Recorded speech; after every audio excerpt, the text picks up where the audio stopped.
అసలు మమ్మల్ని మనుషులుగా కూడా మీరు గుర్తించడం లేదు, సమాజంలో జిత్తినే ఆబాది ఉత్తినే ఇస్సదారి అనే ఒక నినాదాన్ని నాయకుడు రాహుల్ గాంధీ గారు తీసుకోవడంతో వారు ఎన్నికల సందర్భంగా భారత్ జోడో యాత్రలో భాగంగా ఈ దేశ ప్రజలకు ఒక మాట ఇచ్చారు.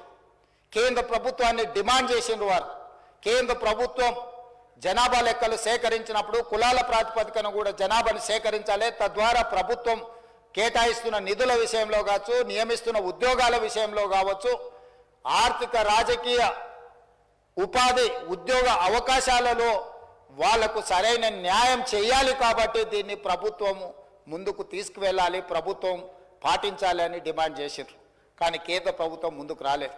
అయితే వారు ఆ రోజు ఈ తెలంగాణ రాష్ట్రంలో తమరికి తెలుసు, మహబూబ్ నగర్ జిల్లాలో మక్తల్ కృష్ణా నదిని దాటుతూ తెల్లవారుతుంటే రాహుల్ గాంధీ గారు తెలంగాణ రాష్ట్రంలో అడుగుపెట్టి 23 రోజులు మహారాష్ట్ర సరిహద్దుల్లో వారు మహారాష్ట్రకు వెళ్ళేటప్పుడు 23 రోజులు తెలంగాణ ప్రజలకు స్పష్టంగా చెప్పారు, తెలంగాణ రాష్ట్రంలో మా ప్రభుత్వాన్ని ఏర్పాటు చేయండి, నేను తెలంగాణ ప్రజలకు నేను మాట ఇస్తున్నా, మేము అధికారంలోకి వచ్చిన తర్వాత మా ప్రభుత్వం కులాల ప్రాతిపదికన జనాభా సేకరణ చేసి బలహీన వర్గాల లెక్క ఎంతుందో లెక్క తేల్చి వాళ్లకు రాజకీయంగా రిజర్వేషన్లు కల్పిస్తాం, ఉద్యోగ ఉపాధి రిజర్వేషన్లు కల్పించే బాధ్యత మేము తీసుకుంటాం. ఇది సమాజానికి ఎక్స్రే, ఈ ఎక్స్రే ద్వారా ఎవరు ఎంతమంది ఉన్నారో వాళ్ళకి ఎలాంటి ఆర్థిక రాజకీయ ప్రయోజనాలను చేకూర్చాలో మేము చేస్తామని వారు చెప్పారు.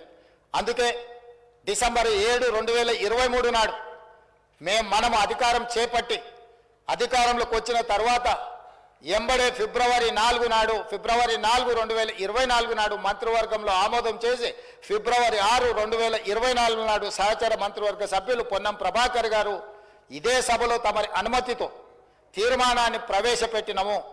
ఆ తర్వాత పార్లమెంటు ఎన్నికలు 5-6 నెలలు ఈ ప్రక్రియకు పార్లమెంట్ ఎన్నికల వల్ల విఘాతం కలిగింది. కానీ ఈ ప్రభుత్వం మా నాయకుడు మేము ఇచ్చిన మాట ప్రకారం ఈ సమాజంలో కులగణన జరగాలి, కులగణనలో రాజకీయ ఆర్థిక సామాజిక అన్ని వివరాలను పొందుపరచాలన్న ఆలోచనతోటి ఈ కార్యక్రమాన్ని ముందుకు తీసుకెళ్లాలన్న లక్ష్యంతో మంత్రివర్గ ఉపసంఘాన్ని పెద్దలు ఉత్తమ్ కుమార్ రెడ్డి గారి అనుభవాన్ని దృష్టిలో పెట్టుకొని వారిని దామోదర్ రాజ్ నరసింహ గారిని, పొన్నం ప్రభాకర్ గారిని, దుద్దిల్ల శ్రీధర్ బాబు గారిని, సీతక్క గారిని కమిటీలో పెట్టి ఈ ప్రక్రియను మొత్తం ముందుకు తీసుకువెళ్లే ప్రయత్నం చేసినాం. Subscribe us and press the bell icon for more interesting updates.